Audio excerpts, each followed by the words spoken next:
Welcome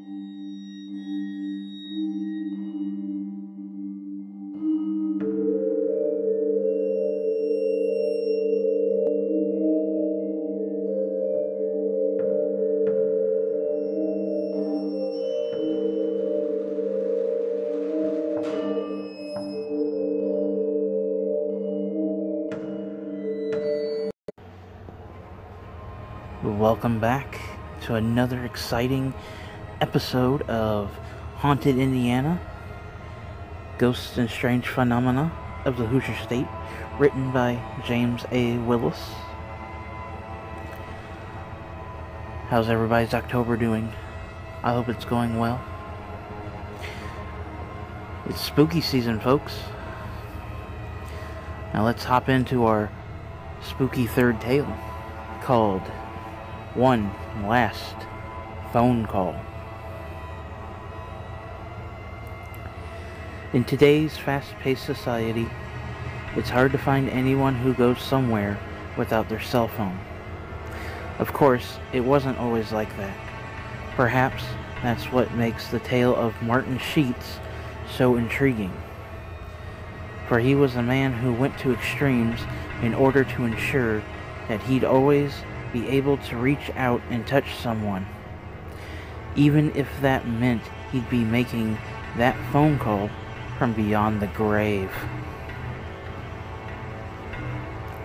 Born on September 11th, 1853, near Terre Haute, Martin Alonzo Sheets quickly began making a name for himself as a businessman. It seemed from an early age that anything he got involved with was a success.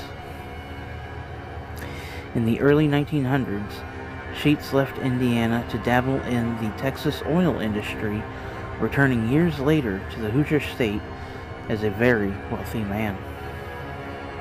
But all was not as perfect as it may have seemed. Shortly after, Martin erected a very stately family mausoleum in Terre Haute's Highland Lawn Cemetery. His 13-month-old daughter, Ethel, passed away unexpectedly. Soon, Martin began discussing his own final arrangements with his wife, Susan. It was around this time when people started to notice the businessman acting a bit strangely. By far, the oddest thing Sheets did was to walk into the local Indiana Bell Telephone Company's office and discuss the logistics of having an actual working telephone placed inside the Sheets mausoleum. While some stated that Sheets was simply being overly cautious, others began to whisper that the man had developed an acute fear of somehow being buried alive. Before long, rumors began circulating that Sheets was adding things like a rocking chair and even a bottle of whiskey to the inside of his mausoleum.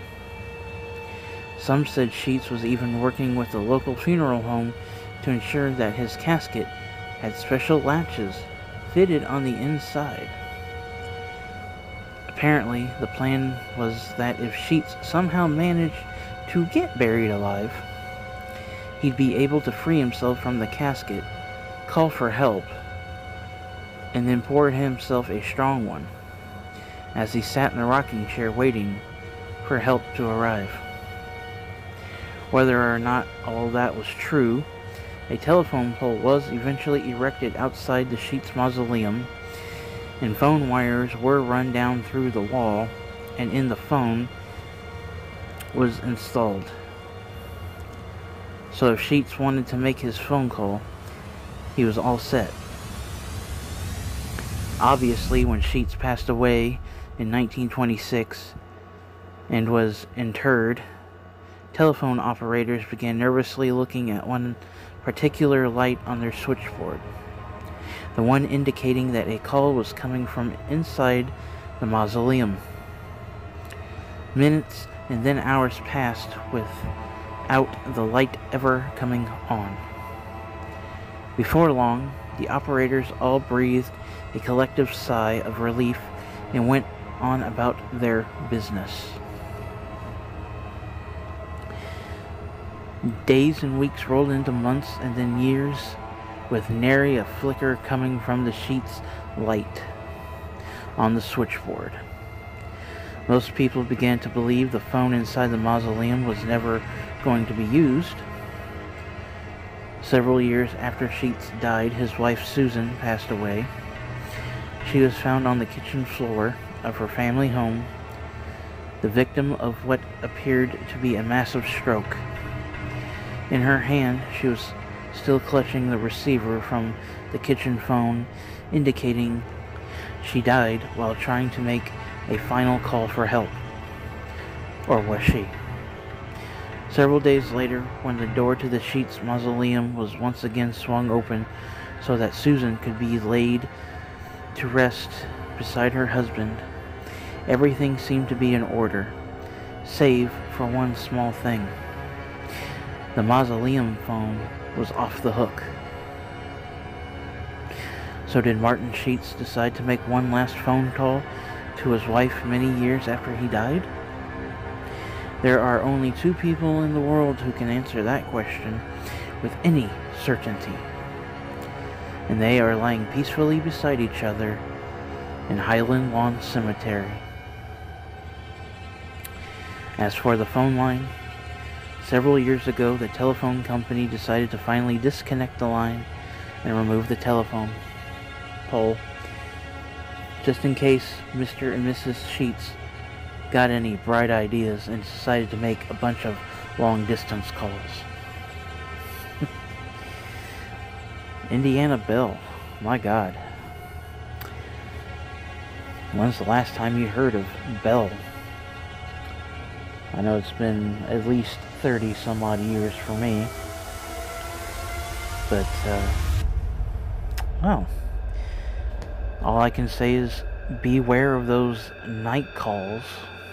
If you have any questions, comments, concerns, please feel free to leave them in the comment section down below. If you want to come find me on social media, my links are in the description. And with that, boils and ghouls, I'll see you next time. Love ya.